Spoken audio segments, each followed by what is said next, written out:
Saya Marana Fandini. Dan saya Wahidatun Nasra. Kami dari kelompok 4. Tujuan kami membuat video ini, kami ingin menjelaskan pengertian ilmu ekonomi. Simak videonya ya.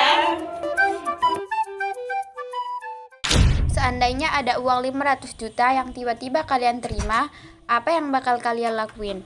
Apakah beli mobil baru, jadi modal buat bikin usaha, atau ditabung terlebih dahulu? Tentu jawabannya macam-macam. Tapi yang jelas apapun pertimbangannya, pasti itu semua udah dipikirin dalam-dalam. Dan itulah pertanyaan-pertanyaan yang ada di ilmu satu ini. Meskipun erat hubungannya, ilmu ini nggak cuma bahas soal uang, lebih besar dari itu. Kita akan belajar ilmu yang sebenarnya, ngajarin untuk bikin keputusan terbaik dari berbagai pilihan yang ada. Jadi, siap-siaplah belajar ilmu yang ternyata udah ada sejak manusia ngebangun peradaban. Sebuah ilmu yang akhirnya mempengaruhi dunia dari sejarah, budaya, bahkan politik.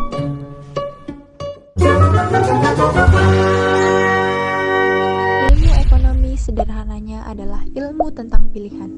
Manusia itu bawaannya selalu ingin ini, ingin itu, banyak sekali. Tapi pastinya nggak mungkin semua keinginan kita tercapai, karena tentunya modal yang kita punya pasti terbatas. Mau itu modal uang, modal tenaga, ataupun modal waktu. Keputusan untuk ini yang sederhananya. Apakah kita perlu membangun jalan tol atau tidak? Misalnya, ini sudah ada kemacetan. Kita perlu nggak membangun jalan tol? Nah, sebelum kita bangun jalan tol, kita harus hitung dulu untung ruginya, dampak ekonominya, dan juga biayanya berapa. Di dalam ilmu ekonomi itu juga dibahas. Makanya ilmu ekonomi bisa kita ibaratin kayak benda ini. Karena ilmu ini ngajarin kita untuk berpikir keras apa pilihan terbaik yang bisa kita ambil biar keinginan kita tercapai sampai sepuas-puasnya dengan usaha sekecil-kecilnya. Semua itu dilakuin lewat banyak pertimbangan, mulai dari alasan yang bikin kita pengen ngelakuinnya, sampai apa aja kerugian yang timbul gara-gara ngejar keinginan itu. Dan disadarin atau enggak, dasar-dasar ilmu ekonomi sebenarnya kita terapin setiap hari pas kita dihadapin pilihan. Tapi bedanya kalau udah berurusan sama benda ini, tentunya pilihan kita nggak boleh diputusin pakai perasaan aja. Supaya akurat, kita bisa pakai angka-angka dan data. Dan ini diterapkan di semua kegiatan yang berhubungan sama keuangan. Nggak cuma di warung, tapi juga di perusahaan besar sampai di tingkat negara. Ya, bisa kita anggap ilmu ekonomi itu penasehat.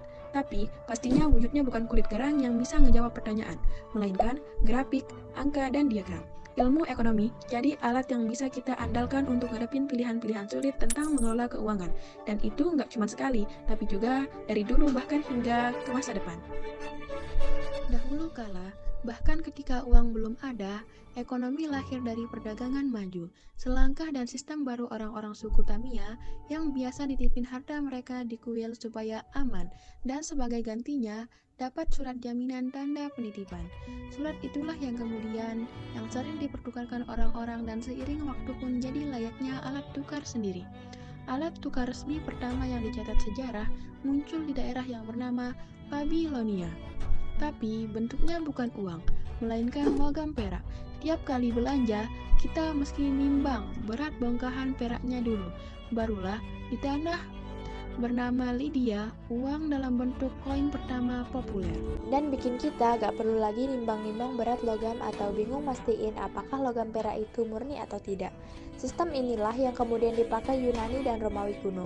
Kalau uang yang kita kenal sekarang ada wajah-wajah para pahlawan, itu semua berkat raja yang satu ini, yang maksa semua orang nerima dipakainya uang tersebut.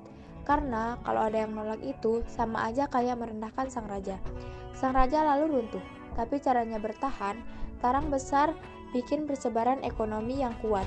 Itu pula yang bikin kerajaan Romawi kuno berjaya karena punya pasukan tetap yang digaji dengan garam atau bahasa Latinnya salarium.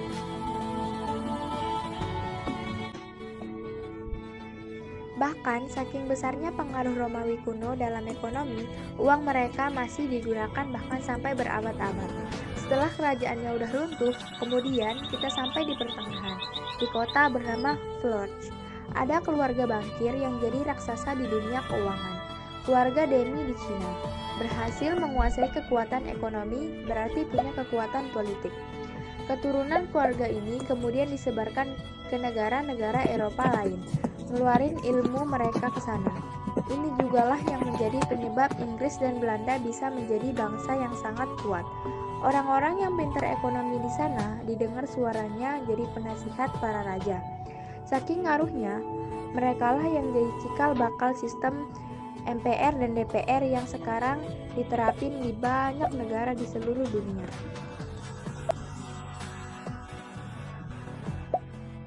Iya, bahkan politik pun dimulai dari ekonomi dan akhirnya di dunia modern, pemahaman-pemahaman ekonomi modern paling terkenal pertamanya datang dari sosok yang bernama Adam Smith. Adam Smith pada tahun 1700 dengan bukunya yang berjudul The Will of Nation.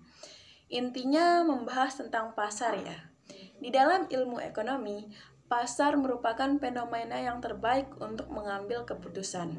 Artinya apa? Kalau misalnya dengan sistemnya komunis, kita akan menghitung dulu berapa orang yang membutuhkan baju. Nah, nanti negara akan membuat baju dan akan didistribusikan. Tapi orang kan bingung. Nah, dengan adanya pasar ini, orang tidak perlu seperti itu lagi. Artinya orang yang mau memproduksi baju ya produksi aja. Orang yang pengen baju ya akan bertemu di pasar nanti. Harga itu sebenarnya cuman kita